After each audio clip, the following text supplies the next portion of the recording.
Unsold showroom traffic. Do we bring up all the bad stuff from yesterday, or do we start fresh? Fresh.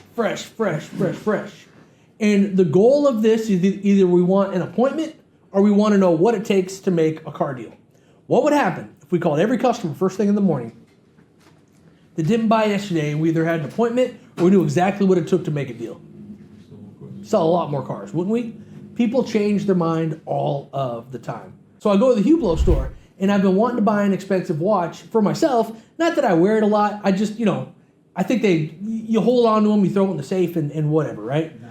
So this guy pitches me on this Hublot, and it's an expensive watch. I go, heads or tails? I go, if it lands on heads, I'll buy the watch right now. If it lands on tails, I'm going to leave, all right? Because I wasn't 100% sure if I should have done this watch deal or not. Guy flips a coin, lands on tails, and I'm like, oh, I'm out of the deal, right? I was excited. I felt like I won something. I wrote my phone number down. I go, hey, you know what? Maybe I'll come back and do the watch. Just call me. Gave the guy my number. What do you think never happened? Never called me, right? The guy never called me. A very expensive watch. I could tell he was on commission too because of how eager he was and excited he was. So he never even called. A lot of people don't get a phone call. A shocking amount of people never get a follow-up call. And I don't like making these calls, to be honest. I hate making these calls. Out of all the calls in automotive, this is my very least favorite call. Because I spent 2 hours with you last night. Because it's weird.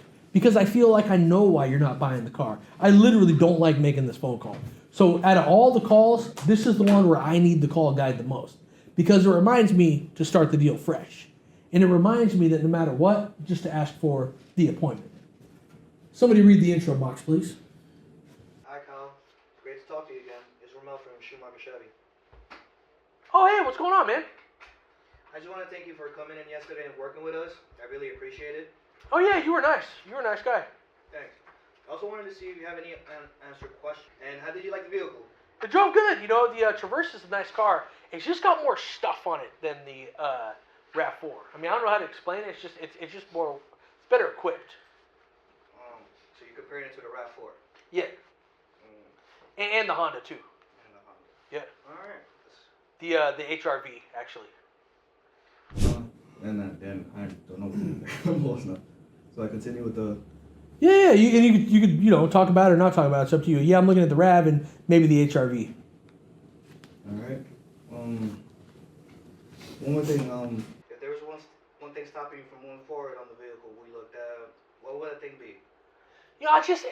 I've never owned a Chevy before, and I like it though. I like it a lot. I've never owned one before, and I thought that I would get more for my Corolla, to be honest.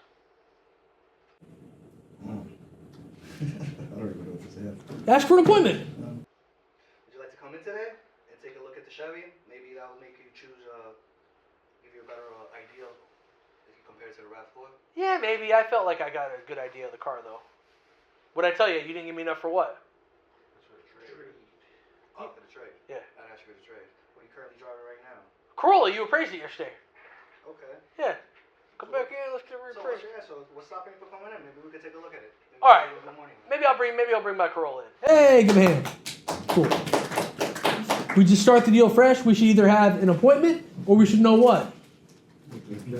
Now, if he doesn't get an appointment, he can go to the desk and say, this guy said he didn't buy yesterday because he didn't get what? And then the desk can jump in and help you. So if you had 3 people that didn't buy a car yesterday, ideally in the morning, how many of these calls go out? 3.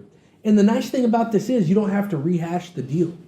Because a lot of times in make-a-deal meetings, I see we spend 15 minutes trying to figure out a deal. We probably did a pretty good job figuring out the deal yesterday. And most people, not all, but a lot, a lot of times their thinking changes a lot the next day too. So we just got to call and just sell the appointment.